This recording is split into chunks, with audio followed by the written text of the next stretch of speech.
I'm from Democrat strategist Robert Weiner. Joined us live from Washington, D.C. again. Busy studio in Washington tonight. Mr. Weiner, good evening to you. Lots been said about the significance of this treaty, but can it really make the world a safer place? That's the big question, isn't it?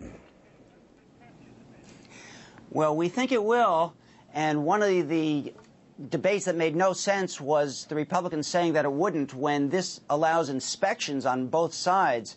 And that's really what counts. Is Reagan always said, trust but verify, and this treaty gives a very strong verification apparatus.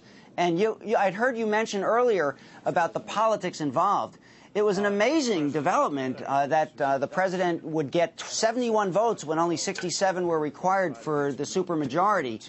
And the reason for that is finally the Republicans have decided, but only after the election, that it's time to govern, not to play partisan politics. All right, but those very Republicans, the people who opposed the treaty and dragged its feet on ratification for so long, are going to have the majority in the new Senate in the new year. Is there any danger that that's going to adversely affect the fulfillment at the end of the day of the agreement by the U.S.?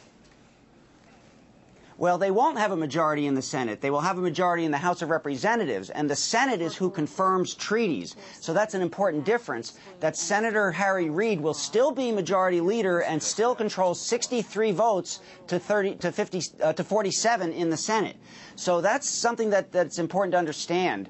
And when you look at the tax bill, the Don't Ask, Don't Tell, the health bill, the government running, we passed it all.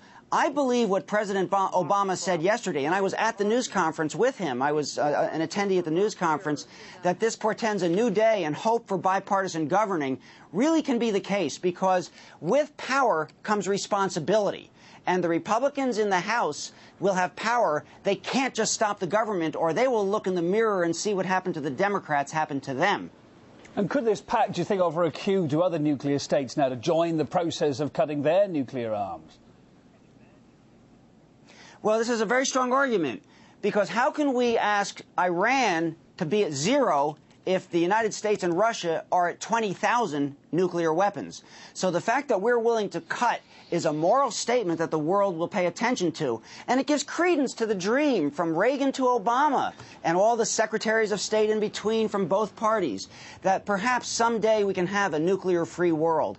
That really is the objective that we all want. And everybody makes fun of the dream, but I think none of us wants to die. Well, military pacts aside, are we likely to see any cooperation in other areas now between the U.S. and Russia? A lot of people talking about this really cementing the relationship.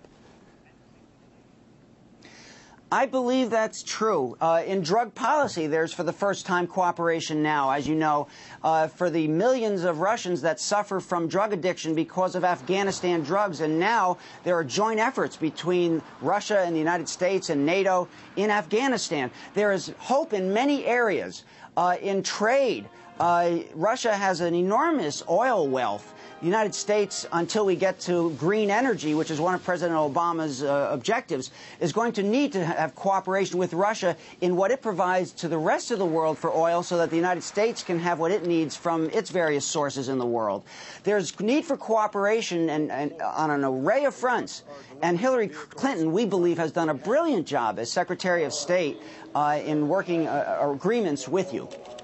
All right, Robert Weiner, Democrat strategist. Thank you for your thoughts there from Washington, D.C. It was a pleasure to have you on the program. It's a pleasure.